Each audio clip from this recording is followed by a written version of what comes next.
جمعے کی اذان کا جواب کیوں نہیں دینا چاہیے اور اس کو دینے سے کیا ہوتا ہے؟ کیونکہ آپ نے یہ سنا ہوگا کہ ہر اذان کا جواب دیا جاتا ہے اور دینا چاہیے۔ جب اذان ہو تو اس کا جواب ہر اس شخص کے اوپر دینا لازم ہے جو اس اذان کو سن رہا ہے، اور اس وقت باتیں کرنا بہت سخت منع ہے، بہت زیادہ بہت بڑا گناہ ہے کہ انسان اذان کے وقت باتیں کرے۔ لیکن اذان کا جواب بھی دینے کے علماء نے دو طریقے لکھے ہیں کہ ایک طریقہ تو یہ ہے کہ قولی اذان کا جواب دیا جائے، دوسرا طریقہ یہ ہے کہ فعلی طور پر اذان کا جواب دیا جائے۔ قولی جواب دینے کا طریقہ تو یہ ہے کہ جب مؤذن کہے اللہ اکبر تو سننے والا اللہ اکبر کہے، وہ اذان کے ساتھ ساتھ انہی الفاظ کو دہرائے۔ جب اذان کے الفاظ کمپلیٹ کر لینا مؤذن تو اس کے بعد ان الفاظ کو سننے والا شخص ان کو دہراتا رہے، اور جب حی علی الصلاۃ حی علی الفلاح کہے تو وہاں پر حی علی الصلاۃ کہنے کے بعد پھر لا حول ولا قوت الا باللہ العلی العظیم بھی کہہ لیں۔ کیونکہ شیطان یہ طمع کرتا ہے، کوشش کرتا ہے کہ آپ وہاں اذان کے جواب میں مسجد نہ آئیں، اور اس لیے آپ اس شیطان کے فریب سے بچنے کے لیے آپ لا حول ولا قوت الا باللہ العلی العظیم کا بھی اضافہ کریں۔ لیکن ایک اذان جو جمعے کی اذان ہے، جمعے کی اذان میں اس کا زبانی طور پر جواب دینا منع ہے، یعنی کہ مکروہ تحریمی ہے اور اس کا جواب نہیں دینا چاہیے۔ وہ کون سی اذان ہے؟ اذان جمعے میں دو اذانیں ہوتی ہیں۔ ایک تو وہ اذان ہوتی ہے جو پہلے ہوتی ہے، جس سے لوگ کاروبار اپنے چھوڑ کر اور اپنے گھروں سے نکل کے مسجد آتے ہیں، ایک اذان وہ ہوتی ہے۔ دوسری اذان جب ہوتی ہے جب امام خطبہ دینے لگتا ہے نا، خطبہ دینے سے پہلے امام کے سامنے مسجد کے اندر اذان پڑھی جاتی ہے۔ جو دوسری اذان ہے نا، اذان ثانی جس کو کہتے ہیں، جس میں امام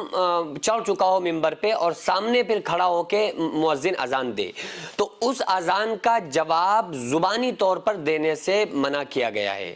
کیونکہ اس وقت انسان بڑی خاموشی کے ساتھ اس کو سننا چاہیے، یہاں تک کہ یہ تک حرام ہے کہ اگر انسان وہاں سے کوئی چیز اٹھائے، کسی چیز کو اٹھا کے اس کے ساتھ کھیلے، باتیں کرے یا کوئی بھی ایسا کام کرے، اس چیز کی بالکل اجازت نہیں ہے، مکروہ تحریمی ہے۔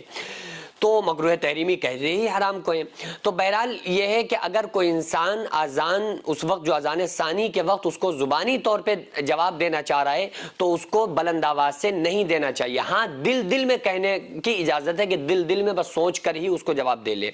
اسی طرح سے جو امام ہوتا ہے وہ ان اذان کے جواب کو دے سکتا ہے، لیکن اس کو بھی ان کو حضرات کو چاہیے، علماء کو چاہیے، جو ائمہ ہیں ان کو چاہیے کہ اس بات کا خیال رکھیں کہ وہ بلند آواز سے زور سے ایسے اذان کا جواب نہ دیں جیسے ان کے ہونٹ ہلیں،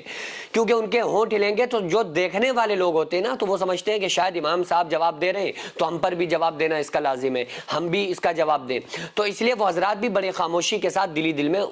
وہ ائمہ حضرات اس کا جواب دے سکتے ہیں۔ بہرحال زبانی طور پر لفظی اعتبار سے، لفظی طور پر کہ اللہ اکبر آپ ادا کریں یا زور سے کہیں تو اس چیز کی بالکل بھی اجازت نہیں ہے۔ اور باقی جو اذانیں ہوتی ہیں ان میں جواب دینا لازم ہے کہ اگر آپ جواب نہیں دیں گے تو آپ گناہگار ہوں گے۔ اس کے پیچھے ایک مسئلہ اور بھی ہے کہ آقا علیہ الصلوۃ والسلام نے ارشاد فرمایا کہ اذان کا ثواب بہت زیادہ ہے،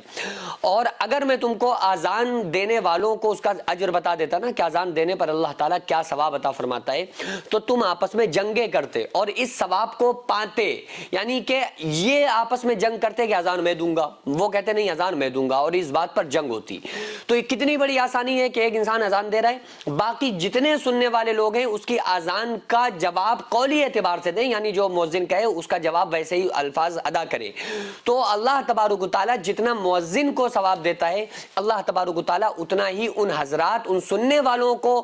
ثواب عطا فرمائے گا جو مؤذن کی اذان پر قولی طریقے سے، قولی طور پر جو اذان کا جواب دے رہے ہیں، یعنی اللہ اکبر اور یا علی الصلاۃ یا علی الفلاح ان الفاظ کو ادا کر رہے ہیں، تو اللہ تبارک و تعالیٰ ان کو بھی وہ ثواب عطا فرمائے گا۔ جو مدرسہ آپ دیکھ رہے ہیں یہ لیڈیز مدرسہ ہے، جس کی زمین کو میں نے اپنا کھیت بیچ کر جس کو خریدا، اور ایک منزل تک بنانے کا فی الحال ارادہ ہے، انشاءاللہ بنا لوں گا، لیکن اس کے بعد اس میں کروڑوں روپے کا خرچ ہے۔ آپ لوگوں سے گزارش ہے زیادہ سے زیادہ اس میں تعاون کریں، اللہ تبارک و تعالیٰ اس کا اجر آپ کو 70 گنا آخرت میں، 10 گنا دنیا میں، اور مرنے کے بعد قیامت تک اللہ تعالیٰ اس کا ثواب آپ کو عطا فرمائے گا۔